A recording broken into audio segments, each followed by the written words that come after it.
Hi, Trista. Hi, Emily. Hi, Vanessa. Hi, Deborah.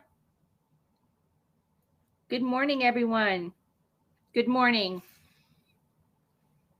Hi, Marisol and Gail. Hi, Gail. I just want to give you a heads up if you hear any loud noises. We have about 4 feet of snow falling off of our roof today, and it's been very loud. So everyone, please bear with me. Can everyone see the screen? Okay, the presentation? Hey, Laura, great. Hi, Rachel. Wonderful. Okay, we're going to get started only because it's fairly lengthy and I don't want to keep everybody. Happy New Year, by the way. Happy 2022. I hope everyone had a wonderful holiday. Hi, Nicole. Hi, everybody. Hi, Regini. I'd like to welcome everyone attending our webinar today, the risk assessment, identifying the risks associated with a service for personal service establishments. Please remember, you can always reach out to me with any questions that you may have. And if you have questions during the presentation, please just ask. I'll do my best.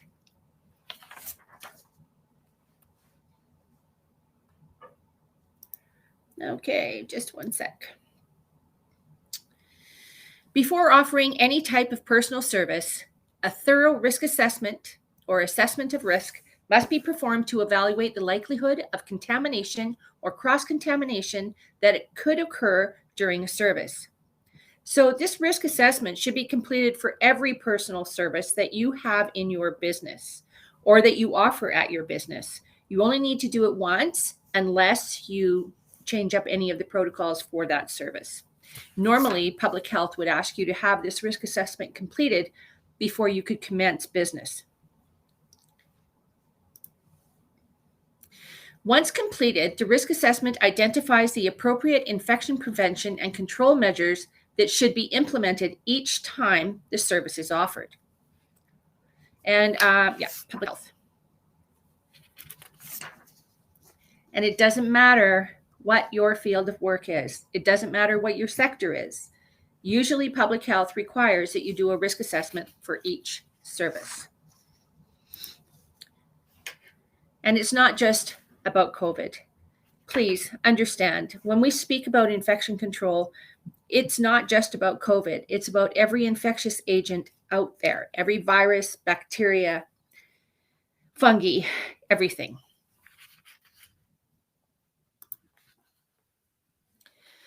Recognize the risks. There are 2 types of exposure that prevent a risk of transmission. One is parenteral exposure. The infectious agent is introduced directly into the body through a break in the skin. And that could be eczema, sore, an abrasion, a hangnail, dermatitis, even sunburn. By needle stick, sharp, or through a cut with a contaminated object. The second is mucous membrane exposure. This is exposure through a mucous membrane in the eye, nose, or mouth from a splash or spray of contaminated material. Now that could be blood, but it could also be a sneeze. It could be, someone coughing. So be aware.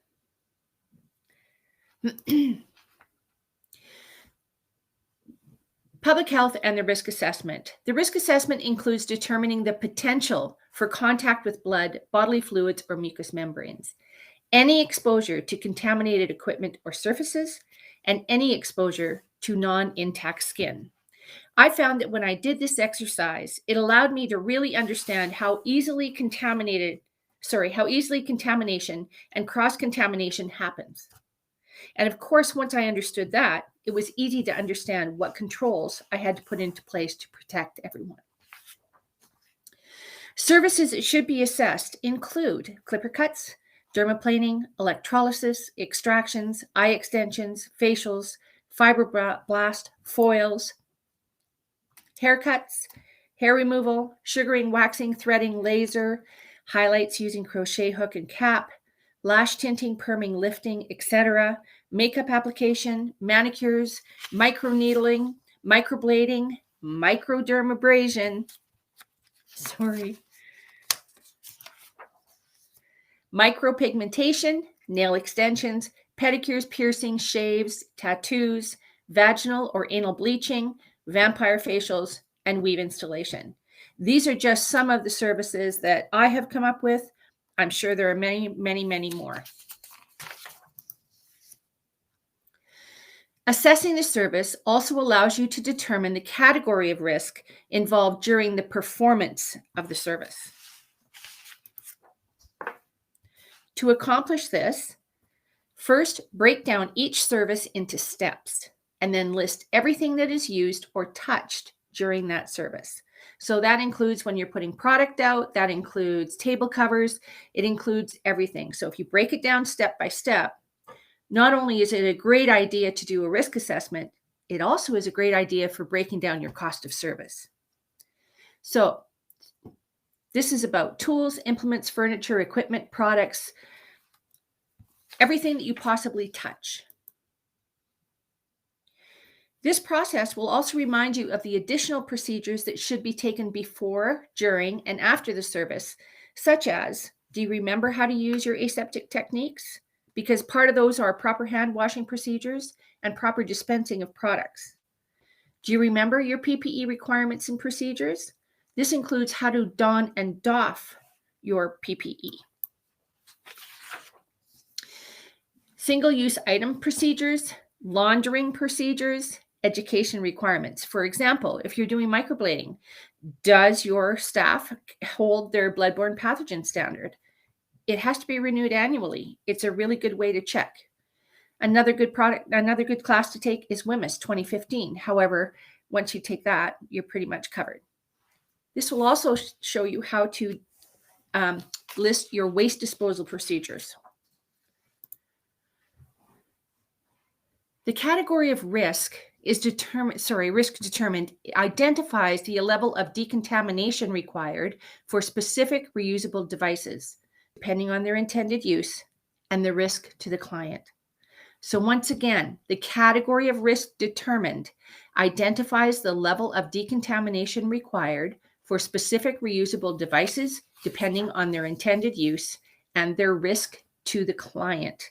It's also for the risk to you or your staff. So if the category is critical objects and equipment penetrate the skin or come into contact with blood or bodily fluids, mucous membranes, and non-intact skin. Some examples are blades, needles, lancets, tweezers, comedone extractors, tapers, electrolysis tweezers, ring opening and closing pliers, dermal anchor tools, try saying that fast, forceps, reusable scalpel handles, reusable ink caps, grip and tattoo tips, and ear piercing guns.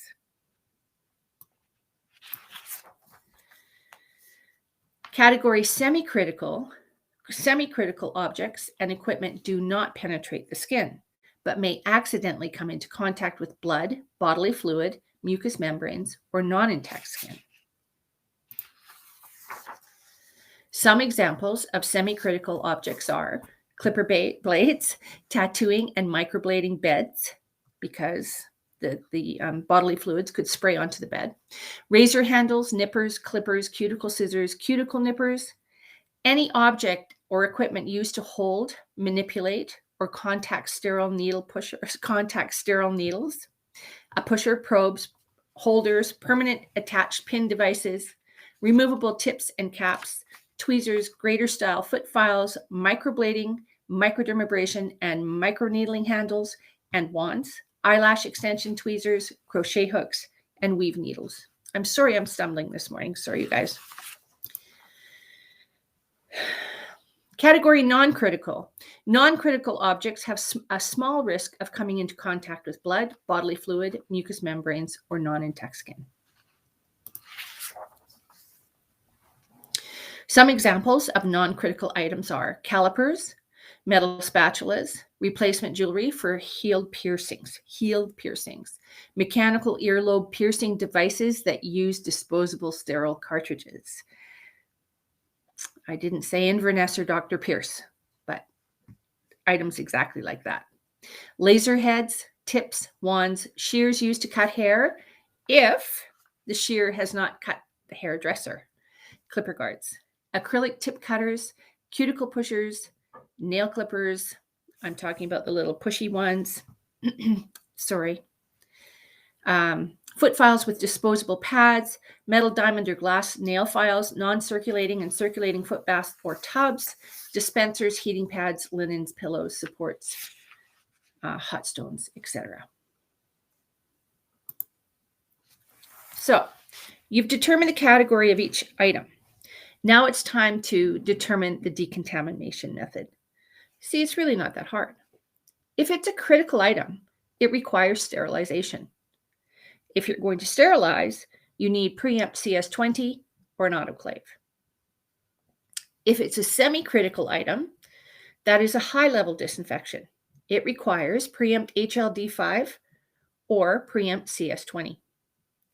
If it is a non-critical item, which is intermediate level disinfection, it requires preempt RTU and wipes or preempt concentrate. How's everybody doing? Okay so far? So here's an example of the risk assessment. As you can see, I've written down absolutely everything I required. So and I have these forms for you. They will be sent to you at the end of the class. Yes, WMIS 2015 is a Canadian class. Sorry, I'm just checking my internet service. So for example, here's the first page of my risk assessment, and I'm going to write down my critical items. You can see that I have critical right here. I want to make sure that I have everything written down.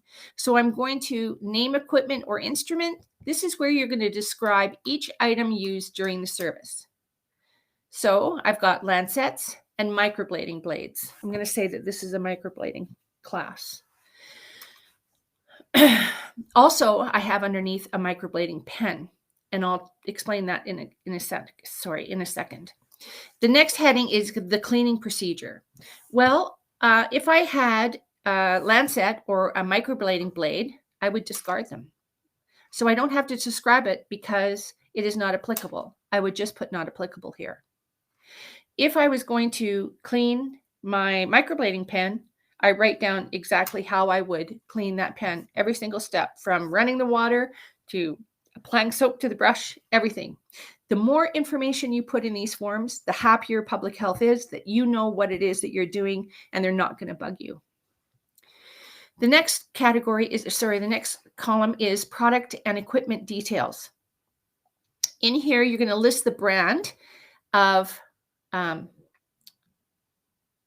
disinfectant that you're going to use here, and they want to know that it is Health Canada and hospital grade. So you should, in my opinion, write down Health Canada, hospital grade, and the drug identification number here. Make sure if you have that, you're safe. Sometimes I even put expiry date noted and where on the label that that's noted, because I want the health department to know I care about infection control. I know exactly where every single thing is that I need to keep track of. So I'm going to put not applicable because I'm going to discard my lancet, but under microblading pen, and I know that these are usually disposable, but it was what I used today.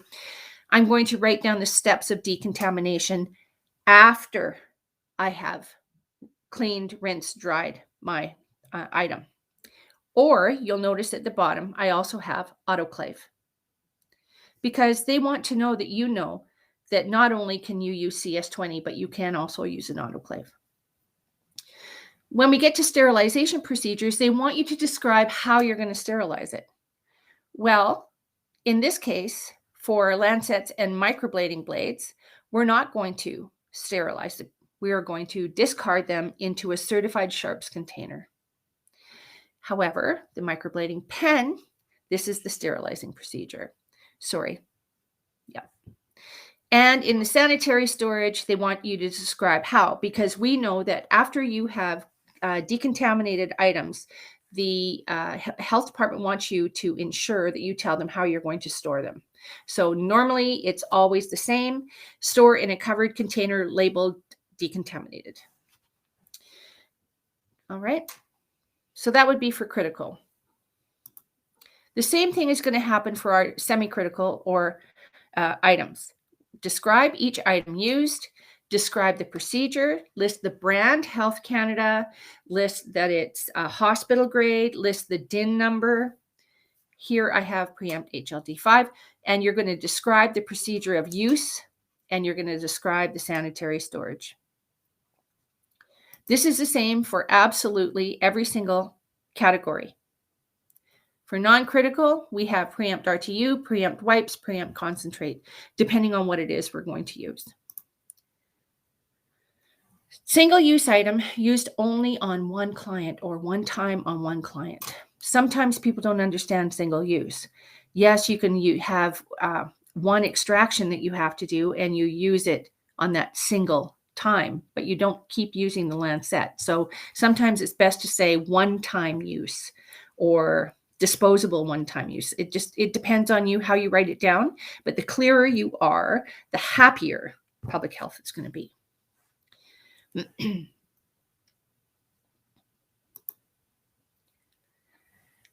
Here we have single-use sterile, individually packaged items used one time on one client only. That's exactly how I wrote it.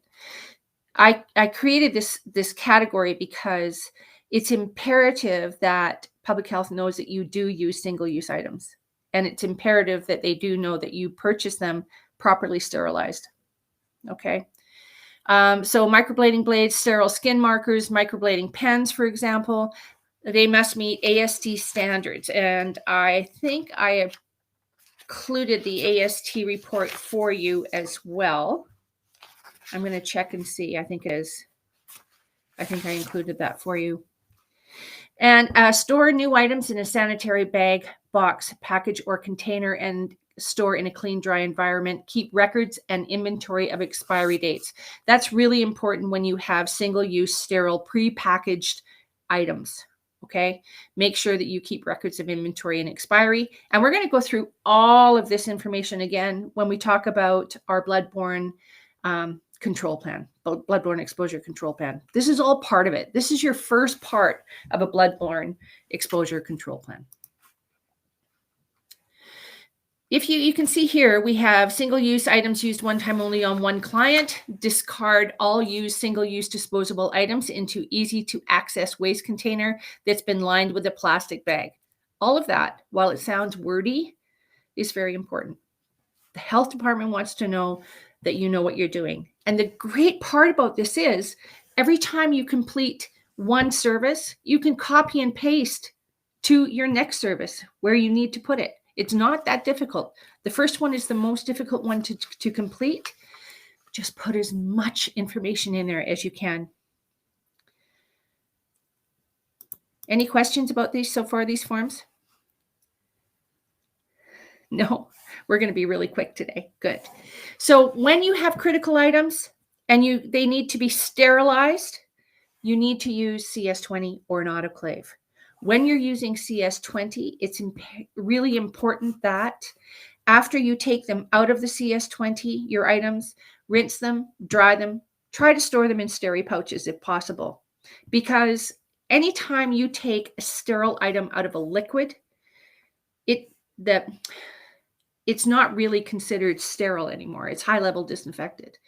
But if you can rinse it, dry it, and immediately cover it into a packaged item, that the public health accepts that more frequently than they do not. So CS20 is a 14-day reuse liquid in a soaking tray. It is a chemosterilant. It sterilizes tools in 20 minutes. It's ready to use. No mixing is required. You do not require special ventilation because it leaves behind no VOCs, which is volatile organic compounds. It's biodegradable and breaks down into water and oxygen. It's available in a 1 liter or a 4 liter size, and its shelf life is 12 months. There's the 1 liter. Public health likes to hear that you do testing as well. So get some test strips. And when this liquid is in your immersion soaker, it's really important that if you notice dirt and debris, you test it. And on the 7th day, you test it. And if you haven't used it very much, sometimes you can extend it a little bit, but make sure you test it and make sure you keep a log that you've done all your testing. Public health loves test strips.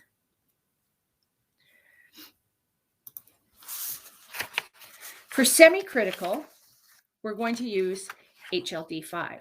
That's a high-level disinfectant. Same thing as CS20. It's up to a 14-day reuse in a soaking tray. It has a high-level disinfection for tools in 5 minutes. You can also, with HLD5, sterilize in it, but it's a 6-hour sterilizing, okay? So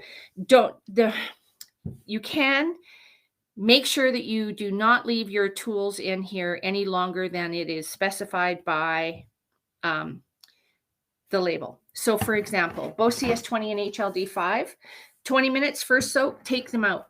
Do not leave them in overnight. Take them out, rinse them really, really well, dry them, store them, okay? No longer than 20 minutes. Don't store them overnight. Don't put your fingers in it. HLD5, 20 minutes. 5 minutes. If you leave your implements in 6 hours, they will become chemosterilized. However, don't leave your implements in any longer than 6 hours. Take them out, rinse them, dry them, put them away. It's really best, regardless of what disinfectant that you're using, that you follow the manufacturer's directions for use and contact times, okay? The protocol is always the same. Scrub with detergent and warm water.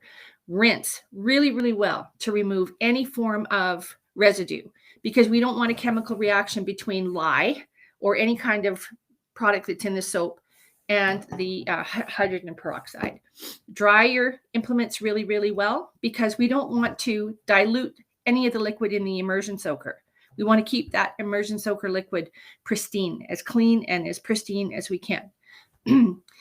If you don't clean your implements well, the disinfectant can't get to your implement, so it cannot do its job. You must clean, dry, clean, rinse, dry. I'm having trouble this morning, you guys. Sorry. Clean, rinse, dry, immerse, lift up, rinse, dry, store. Okay? It's pretty simple. And once again, there's no VOCs, no volatile organic compounds. You won't smell any hospital smells. Nothing is going to affect your breathing. It's all safe to use. Available in 4-liter only. And I'm dropping everything all over the place. Shelf life is 12 months after opening. Okay? Same thing with the CS20. It's probably best if I move that light, it's a little better. It's best if you test it, if there's any visible debris in the soaking solution, and on the 7th day. And if you happen to leave it in a couple of days longer and you think you haven't used it very much, test it and keep it in a log. Make sure that the health department sees. Alrighty. When we talk about non-critical, now we're talking about intermediate level disinfection. So I'm hoping that I've given you some clues here. We have critical, sterilize, CS20. Non-critical, semi-critical, semi-critical, high-level disinfection. Non-critical, intermediate level disinfection. Intermediate level disinfection. So this is a cleaner and disinfectant in one product. Comes in a gallon and a sprayer and wipes. It's your fastest, most environmentally product on the market. It's a 3-minute viricide, bactericide, tuberculosis, and fungicide. My favorite thing about RTU is I can clean and disinfect in one step, and it does not leave residue. I can touch it with my hand without worrying that I'm going to have any form of contamination going into my bloodstream. Because remember, when we talk about nanoparticles or liquids or creams or anything we put onto our skin, it comes into our bloodstream, whether you know it or not. When using the wipes, the surface needs to stay wet for 3 minutes to work. Of course, with any product, with any disinfection product, there is a contact time. So when you're using the wipes, the fun thing about these wipes is there's a small film in between the two layers. So you can literally clean it, flip it, leave it 3 minutes, you're good to go. Just make sure the whole surface is wet, okay? And it's gonna look after everything you need to have looked after. When I'm, disinfecting my pedicure bowl, I have a stainless steel pedicure bowl, I always use liquid because for me, it carries a high risk of fungus. So I do scrub it inside, outside, the rim, rinse, dry, but I soak it with my liquid because I want to make sure I've covered every single little bit of the surface. I don't feel that I can do that as well with the wipes. I love the wipes for surfaces. I love it for my lamps and my tables and my beds and almost everything. But there's certain things that, in my opinion, and everybody has their own, and it's okay. RTU for foot baths especially is amazing. I like to use RTU in my sinks. I like to use RTU on my toilets. Be careful when you're using any form of disinfection on a toilet seat. Don't leave it on too long. You have to really be careful that you don't leave it on too long. So toilet seat, believe it or not, I like to use the wipes. But for the rest of my toilet, I use RTU. It's all up to you. Yes, there is a film between them. So the fun thing about it is, the great thing about the wipe is when you do take it out, you don't have to wear a glove. Your hands are okay. You know, you can't touch HLD5 or CS20 because they're very, very strong and they will start to try to disinfect your fingers. So please don't use that. But for sure, for wipes, they're environmentally friendly and you can touch them. They're not going to hurt you. And if you talk to Chrissy or myself, sometimes if you just can't find hand sanitizer, they'll do in a pinch. Okay. And I have these in my purse. They come with me when I go grocery shopping. I have my little mini pouch. And these are great for retail as well. You can retail them to your clients or give them to your clients as gifts. There's 8 little wipes in here. I love these. I used to take BC ferries. These were what I used before I wiped the table before I sat down to eat. And, you know, it's hard when you're trying not to be a germaphobe, but when you see how some places are cleaned. I was in a casino bathroom once years ago in Washington State, and I saw the lovely lady who was cleaning the washroom wash the floor with the mop, and then she lifted it up and she wiped out the ashtray, because in the US they had ashtrays in the stall too, and then she wiped the toilet. So you just don't know, and sometimes it's better to be safe than sorry. And it's really tough to walk around with this or this in my purse, but I can walk around with these. Rejuvenate wipes are, yes, the same. Rejuvenate is a US product. So if you're on here from the US, it can be either a 1 minute or a 3 minute. You need to check with the back of the label. All right. Okay, Rejuvenate is USA only. Preempt used to be Excel when we first brought it to the market. Then it was rebranded to Preempt, which is, you know, preempting any problems. And in the US, when we brought it in, it was Rejuvenate. So that's the product there. Any other questions? I'm sorry I was such a stumbler today. It's just, I don't know, maybe first day back after New Year's. I hope everybody had a really good New Year's. Any more questions? So in 2 weeks' time, we're going to have Q&A, and we're going to do a little talk on Virox, the actual company. I think it's important that everybody kind of learn about the company because it's kind of cool, some of the stuff that's popping up. Then we're going to have how to create a bloodborne exposure control plan. It's quite long, that webinar. I just want you to know up front, but there's a lot of really good, useful information. I'm sending you all of these today with examples and blanks. So if you want to sit down and try and figure out how to do your service, I think you'll find it very, very beneficial. All right, everyone. Always follow your provincial and local guidelines and be aware of municipal bylaws and licensing requirements that may be applicable to your area. You know how to reach me. Ciao.